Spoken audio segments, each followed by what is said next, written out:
여러분, 지난 주말 은혜 가운데 잘 보내셨나요? 6월 28일 월요일 한 절 한 끼 시작하겠습니다. 이번 한 주도 하나님의 말씀 안에서 주께서 여러분들에게 주시기에 합당한 은혜 누리시기를 간절히 바랍니다. 우리는 지난 25장부터 성막에 관한 말씀을 보았습니다. 이 말씀은 하나님께서 모세를 시내산 꼭대기로 부르셔서 그곳에서 주신 말씀이죠. 그러면 그 당시 이스라엘 백성들은 산 아래에서 무엇을 하고 있었을까요? 오늘 출애굽기 32장은 광야에서 이스라엘 백성들이 금송아지 우상을 만들어서 숭배했던 아주 충격적인 사건을 담고 있습니다. 수요일까지 그 내용을 살펴볼 텐데요.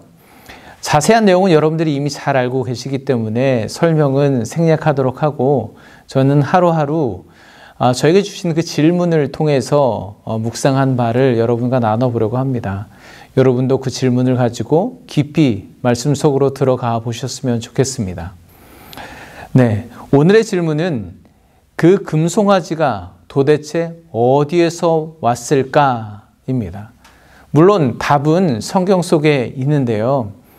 단순히 그 사건 자체의 배경이 아니라 그 뒤에 숨겨져 있는 의미가 무엇인지 우리가 함께 보는 시간이 되기를 바랍니다.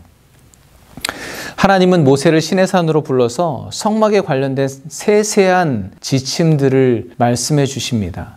왜 그러셨을까요? 내가 거기서 그들을 만나리라. 여호와 거룩한 하나님이 성막에 임재하시고 그곳에서 당신의 백성을 만나기 위해서입니다. 어떻게든 내 백성을 만나고 싶은데 그러기 위해서 그들을 구별하고 정결케 하고 거룩하게 해서 하나님께 나아갈 수 있는 방법을 세세하게 알려주시는 것이 성막 규례에 관한 말씀입니다. 그러면 출애굽은 어떤가요? 애굽에 10가지 재앙을 내리셔서 이스라엘을 출애굽시키신 이유도 마찬가지입니다. 완악한 바로를 혼내준다거나 애굽을 멸망시키려는 것이 아니었습니다. 내 백성을 보내라. 그러면 그들이 나를 섬길 것이니라. 역시 하나님의 관심은 오로지 내 백성 이스라엘에게만 있었던 것입니다. 그런데요, 하나님은 그렇게 그들과 함께 거하시기 위해서 그 비전과 계획을 시내산에서 모세와 약속하고 계시는데, 그때 정작 이스라엘 백성들은 산 아래서 금고리를 모아서 그것을 녹여 금송아지 형상을 만들고 그것 앞에 제사하고 술에 취해 흥청망청 요란하게 떠드는 소리가 하나님에게까지 들려오는 것이죠.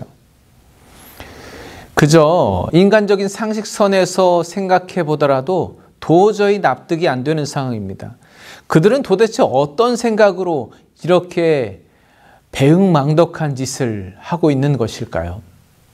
저는 이스라엘 백성 입장에서 한번 생각해 봤습니다. 32장 1절 말씀 보겠습니다. 백성이 모세가 산에서 내려옴이 더딤을 보고 모여 백성이 아론에게 이르러 말하되 일어나라, 우리를 위하여 우리를 인도할 신을 만들라. 이 모세 곧 우리를 애굽 땅에서 인도하여 낸 사람은 어찌 되었는지 알지 못함이니라. 이스라엘은 모세가 시내산에서 내려옴이 더뎌지자 동요하기 시작합니다. 아마도 그들은 이미 여러 차례 아론에게 찾아가서 모세의 행방을 추궁했을 것이고, 아론은 곧 오겠지 하며 얼버무려 넘어갔을지도 모릅니다. 그런데 40일이 지났는데도 모세는 내려오지 않고 나타나지 않는 겁니다. 그러니 분명히 실종되었거나 죽었을 거라고 그들은 생각한 거죠. 만약 그렇다면 정말 큰일이 난 겁니다.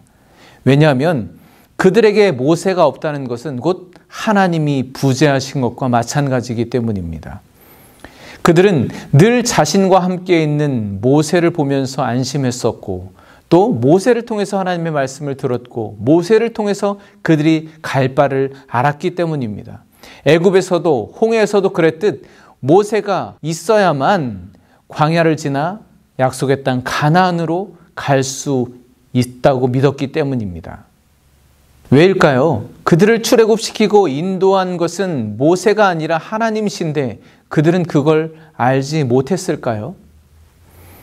이스라엘은 아직도 눈에 보이는 것을 의지하려는 속성이 남아 있었습니다. 그들은 여전히 애굽의 웅장한 문명과 화려한 문화와 가시적인 우상 숭배 문화에서 완전히 출애굽하지 못했던 것입니다. 수백 년 노예 삶이 견딜 수 없을 만큼 너무나도 가혹해서 힘들었는데 이제 광야로 나와서 살겠다 싶었는데 오히려 그때보다 더 힘들어진 겁니다. 차라리 애굽에서 종살이하다 죽는 게 더 낫겠다 원망도 해봤는데 그런데 다행히 그때마다 모세가 문제를 해결해 주었습니다. 하나님이 계셔도 모세가 없다면 아무 소용이 없다고 그들은 생각하고 있었습니다. 그렇게 그가 여기까지 인도해 줬는데 그가 사라져 버렸으니 앞날이 막막해진 것이죠. 그래서 생각해낸 것이 눈에 보이는 신을 만들어내는 것입니다. 지금 그들에게는 하나님이든 모세든 그게 누구인지가 중요한 것이 아닙니다. 그저 지금 당장 눈에 보이는 의지할 대상이 필요했던 겁니다. 이에 그들은 금고리를 부어 송아지 우상을 만들어냅니다. 혹시 여러분은 감히 하나님과 비교할 걸 비교해야지 겨우 만들어낸다는 게 뜬금없이 금송아지냐라고 생각하실 수도 있겠습니다. 얼마나 얼토당토하는 결과물인가 그렇게 헛웃음을 지을 수도 있습니다. 그러나 그들이 아론을 통해서 이 금송아지를 만들고 이렇게 말합니다. 이는 너희를 애굽 땅에서 인도하여 낸 너희의 신이로다.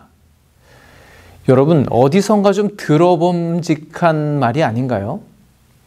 지난 20장에서 하나님이 그들에게 십계명을 주시기 전에 이렇게 말씀하세요. 나는 너를 애굽 땅 종 되었던 집에서 인도하여 낸 내 하나님 여호와이니라. 그렇습니다. 그들은 하나님이 그들과 언약을 맺으며 하셨던 말씀을 그대로 갖다가 쓴 겁니다. 저는 오늘 질문에 대한 답, 금송아지가 바로 여기에서 왔다고 묵상을 해보았습니다. 그들은 하나님의 말씀을 자기들이 원하는 방식대로 교묘하게 모방하고 조작했습니다. 그런데 이게 에덴 동산에서 인류를 죄악의 길로 들어서게 한 사탄의 방식이고 변치 않는 그의 패턴입니다. 하나님이 정말 그렇게 말씀하시더냐?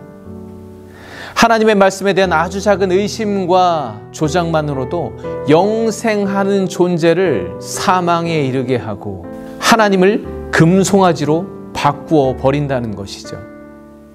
여러분, 우리가 주의해야 할 것은 불신앙이 아닙니다. 하나님을 믿지 않는 게 아닙니다. 도리어 우리가 경계해야 할 대상은 흉내내는 신앙입니다. 교회도 마찬가지입니다. 아예 하나님을 믿지 않는 불신자들은 경계해야 될 대상이 아니잖아요. 오히려 품고 복음을 전하고 사랑해야 할 대상입니다. 그러나 복음을 흉내내며 자기들이 원하는 방식으로 조작하는 이단은 반드시 경계해야 하는 대상인 거죠. 사탄도 이단도 그렇게 하는 이유는 딱 하나입니다. 그렇게 하나님을 대체하는 대상을 만들어 섬기게 하려는 것이죠. 우리 생각엔 출애굽을 경험한 이스라엘이 고작 40일을 기다리지 못해서 저렇게 완전히 무너져 버리나 비난할 수도 있습니다.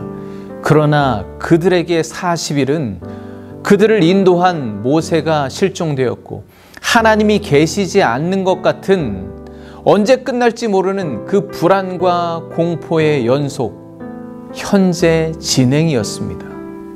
만약에 모세가 40일 만에 돌아올 것을 알았다면 그들은 절대 금송아지를 만들지 않았겠죠. 여러분, 우리에게도 이렇게 하나님이 부재하시는 것 같은, 우리가 어디로 가야 할지 길을 완전히 잃어버린 것 같은 시기가 찾아옵니다. 여러분은 그때 그 산 아래에서 무엇을 하고 계시겠습니까? 혹시 여러분도 시내산 아래 이스라엘 백성과 같은 상황에 있지 않습니까? 언젠가부터 하나님의 말씀이 내 마음에 와닿아 느껴지지 않고 감동도 없고 은혜도 눈물도 사라진 지 오래고 과연 내가 신뢰하고 의지할 만한 영적인 지도자는 어디 있을까 찾아 헤매고 있지 않습니까? 갈 때마다 마음이 편안해지고 따뜻한 교회는 어디에 있는지 두리번거리고 있지 않습니까? 진정 내 인생을 보장해 주는 것, 평안하게 해주는 것, 내가 피할 곳은 도대체 무엇인가 불안해하고 있지 않습니까? 혹시 내 삶과 가정과 교회 공동체 가운데 보이지 않는 하나님보다 하나님을 그럴듯하게 흉내내고 대체할 만한 무언가를 만들어내고 있지 않습니까? 그렇게 한참을 지나고 보니 내 손에 결국 쥐어진 건 금송아지가 아닙니까? 오늘 이 금송아지는 어디에서 왔을까요? 여러분, 이 질문을 가지고 오늘 말씀을 다시 묵상해 보시기를 간절히 바랍니다.